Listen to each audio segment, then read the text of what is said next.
Well, right when I first got here, I came down for exercise, but of course I had to procrastinate by looking for whales. And there were 2 gray ones, actually the closest I've ever seen them from here. So that was pretty exciting. And then I walked all the way down to the end and back, and their count is still at 7, so I guess I didn't miss any. And I talked about, do you ever miss Whale of a Day? You do live here and you have kids and you do come? Yeah, we've been a couple times, and it's a really fun time for the kids. There's lots of different booths, I mean, all kinds of things, not just whale related. Since you do reside in the peninsula, I mean, this is obviously a jewel to come to the Interpretive Center. Do you take advantage of coming in here with your kids? There's so much to see. I do. My kids call it the Whale Museum. So we come down here, you know, once a month or so this time of year, and they love, you know, they see something different every time they come.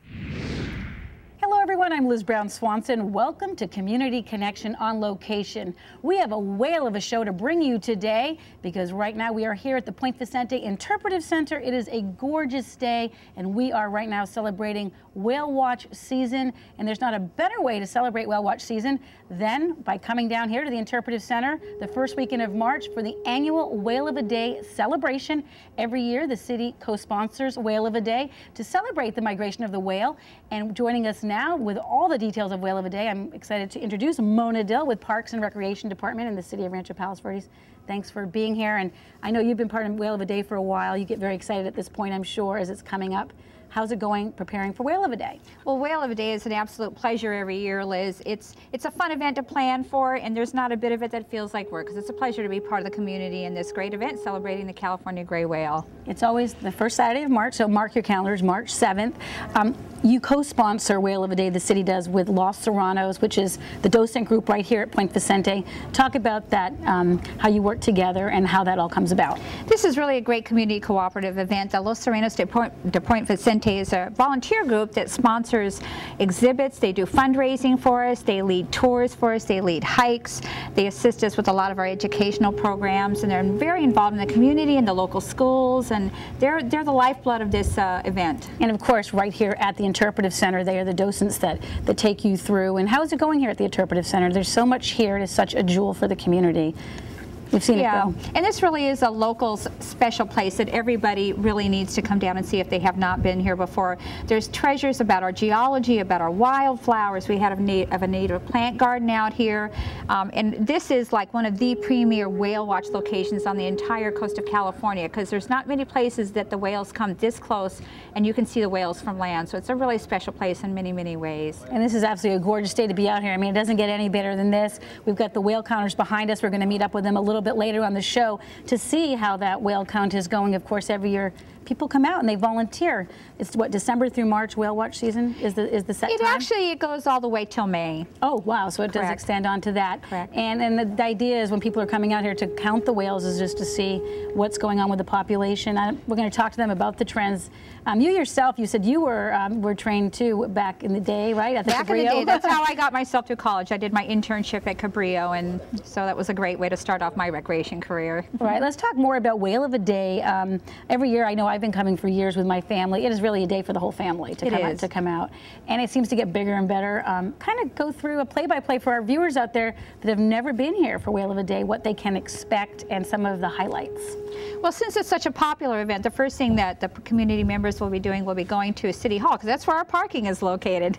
And then we provide free shuttle service courtesy of Supervisor Don Kanabe's office, and they provide buses for us to get the public down here, because this is such a pristine area. To have it impacted with parking lots, it's just something that's not appropriate. So it's so great that we have a way to get people here. And so don't drive here. You're not going to get a parking spot. So City Hall is basically across the street and up Hawthorne Boulevard.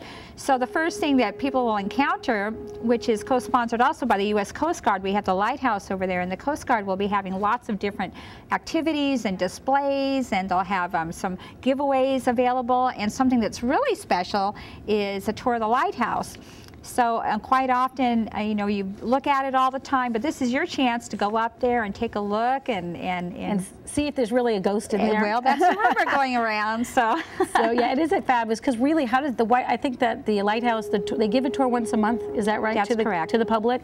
So it's just another opportunity to get in there. It is, and it's truly a treasure. I mean, it's such a scenic spot, and just to be able to go and experience a lot of history right there. That. Absolutely. So you come down here, you can go take a tour, and then of course you're on the grounds here at the Interpretive Center. You have a lot of booths and lots of organizations celebrating the marine life.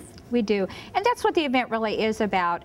It's about education, it's about the California gray whale, and it's about the community and all the different, what I love about this event, it's about all the different community organizations that come together and celebrate the gray whale and support it in the environment and in our oceans and our beaches, which is what we love about our community the most. So. And you were telling me when you were studying the marine life here back in the day at the Cabrillo, you worked with John Olguin, of course. Those were the days. He's a legend on the South Bay for everything he's done regarding the marine life and education, and he's always here. And he'll be here this year again. He wouldn't miss it for anything. It's always great to have his storytelling, and he always has some really exciting stories.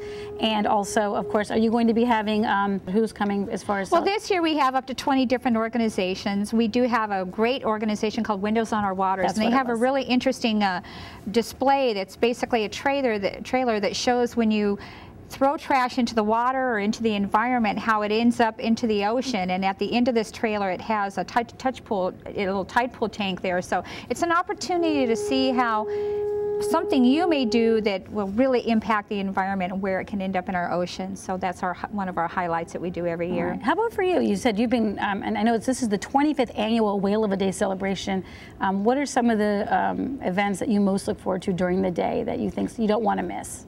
Well, of course, John Olguin is always one of the largest highlights, and I always love listening for the bell when they have a whale sighting, which is probably the most exciting thing. But I think what I love about it most is that there might be 20 different organizations here, and every one of them does something a little different. You know, the Roundhouse Aquarium in Manhattan Beach, we have the American Cetacean Society, we have a Cabrillo Aquarium, and even though everyone is its own special entity, we're all here for the same reason and the same cause, because we're passionate about the environment and the oceans, and that's what Whale of a Day is all about. Everybody working together, doing different portions of it for the same cause, and that's what's great about it. Of course, there's no guarantees you're going to see a whale, but I think I've never missed a whale in Whale of a Day. They always have sightings for sure. We do, we do. And in fact, on that comment, I was talking earlier with some of the whale counters that are here today. They get trained and they register to the American Cetacean Society. Correct. And we're going to take a quick break and see how the whale counting is going today, because we know it's going to be great on Whale of a Day. So let's check in with some of our whale counters here today volunteering.